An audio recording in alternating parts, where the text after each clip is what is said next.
మాల సంఘాల JAC, greater Hyderabad JAC మరియు మాల student JAC ఆధ్వర్యంలో ప్రెస్ మీట్ నిర్వహించడం జరుగుతుంది. దీనికి వచ్చినటువంటి ఎలక్ట్రానిక్ ప్రింట్ మీడియా మిత్రులకి స్వాగతం.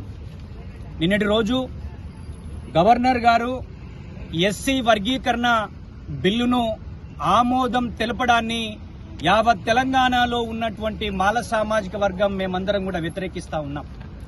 ఏదైతే రాజకీయ ప్రయోజనాల కోసం ఎస్సీలను విడదీసినటువంటి కాంగ్రెస్ పార్టీ అసెంబ్లీలో తీర్మానం చేసి వర్గీకరణ చేస్తున్నామని చెప్పేసి గవర్నర్ పంపితే ఆ గవర్నర్ గారు ఆమోదించిన విధానాన్ని మేము వ్యతిరేకిస్తా ఉన్నాం.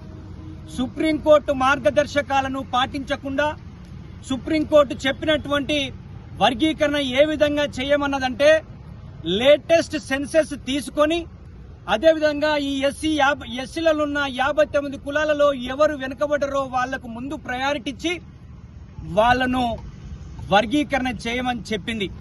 వీళ్ళు చేసినటువంటి కాంగ్రెస్ పార్టీ చేసినటువంటి తప్పిదం వల్ల 59 కులాల్లో ఉన్నటువంటి మాల సామాజిక వర్గంగా ఉన్నటువంటి మా యొక్క కులము 34వ సీరియల్ నంబర్ ఉంది. ఆ 34లో మాల అయ్యవార్లు కూడా ఉంది. కనీసం కాంగ్రెస్ పార్టీ మాలలకు ఒక ప్రత్యేక సీరియల్ నంబర్ వేయడానికి కూడా ఓపిక లేదనే విషయాన్ని మేము గుర్తు చేస్తా ఉన్నాం.